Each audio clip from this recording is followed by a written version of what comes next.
Okay, this is a video for people with shrill voices. As is a video for everyone who's interested in anything to do with voice, but it's especially a video for people with shrill, uh, tight, overly bright voices. Now, brightness in the sound is important, but it's just one ingredient. In the same way that, like, having some lemon and chili is just one ingredient of the meal that you're cooking, right? You generally don't want those very, very sharp flavors to be so overpowering that that's all you can taste. In the case of the voice, that sounds something like this kind of thing. And I'm actually going to encourage you to find the brightness through the depth, right? So we engage the chest voice properly. The chords come together, nice, clear, firm sound. And then we amplify it with this big, big space in the throat. So, the best starter sound that you can use to find this kind of effect is a moan. If you say, oh, like this, you've probably heard of crying into the sound. This is very similar. Oh! Make sure it's not, ooh, anything like that. It should be exactly what I'm doing. Oh, notice I'm using the O vowel. The O vowel is really good. It's kind of the vowel that lends itself most readily to this moaning sound. It's kind of the vowel that we tend to moan on. It has characteristics of openness in the front, like ah, oh. It's kind of like ah with forward lips. It has characteristics of depth and darkness and roundness and warmth associated more with ooh. Oh, it's closer to it than ah or eh or any of those other vowels. So I like to use or because it's quite a nice sort of in the middle vowel. All right. Make sure you're not really, really tight on your jaw. Ooh. It's not that. It's oh. It's this very, very plaintive sound.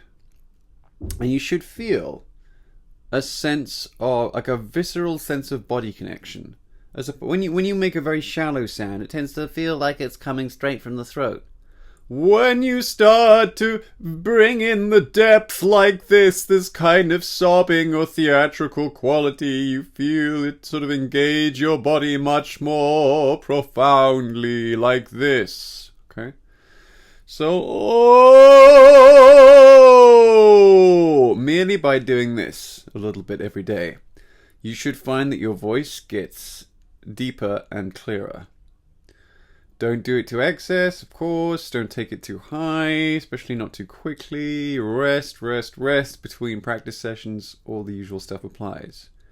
But, for those of you who just want to make your voice deeper and rounder, maybe a little bit more stable, but are not necessarily interested in pushing it too far, or in the more ambitious kind of technical achievements, you might be served quite well just by doing this moaning without even applying it to musical phrases.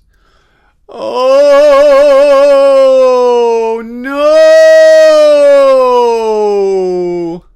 Like that. Notice I'm not going, oh no! I'm getting rid of all of that. I'm keeping this nice deep sound engaged the whole time. The chords are firmly approximated. The chest voice is nice and strongly involved. But I am opening my mouth as I go higher. I am kind of opening the vowel up to a point. We haven't gotten to the seconda passaggio, of course, but oh no! Oh!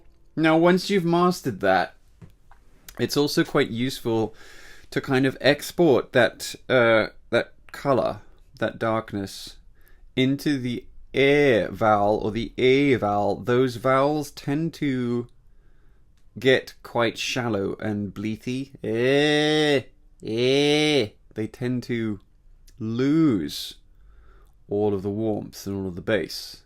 So you can start on the or moan, and then you can just shift position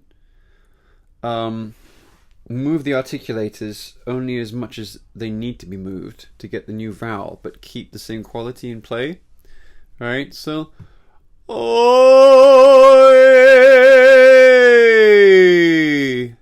like so. Oi!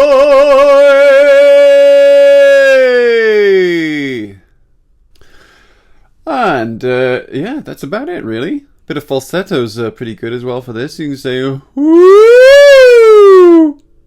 Yeah, so woo! Like you're just whooping. Woo! I don't want to get too much into falsetto right now. That's another video, I think.